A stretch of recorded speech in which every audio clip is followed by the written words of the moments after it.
A controversial law enforcement technology back in the spotlight. Today, the Sheriff's Department will make its case to the county to install license plate readers. CBS 8's Chris Groh live downtown with more on where these could be added. And then there's some folks that are not fans of this, Chris.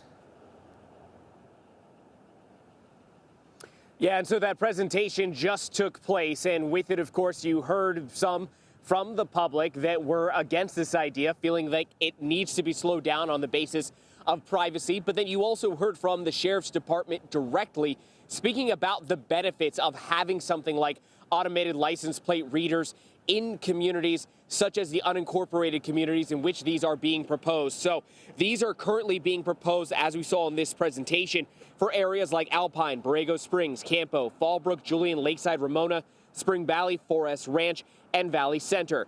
Areas that already have them include cities like Del Mar, Encinitas, Poway, Solana Beach, and San Marcos. Now, according to the Union Tribune, the cameras will cover 2 lanes of traffic, range this 65 feet, can see cars traveling up to 70 miles per hour.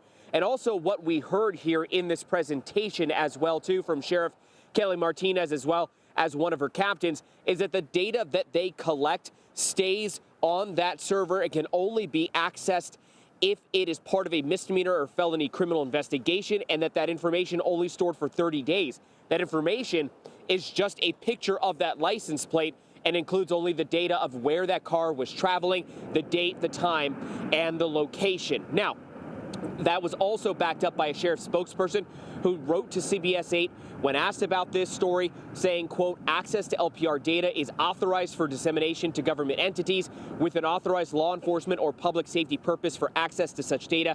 An example would be that the data is relevant to an ongoing criminal investigation. As part of that presentation that the Sheriff's Department put together, it included what they called success stories in which these license plate readers aided them in these criminal investigations as part of state law. A type of presentation like what we just saw had to be done before they could be installed.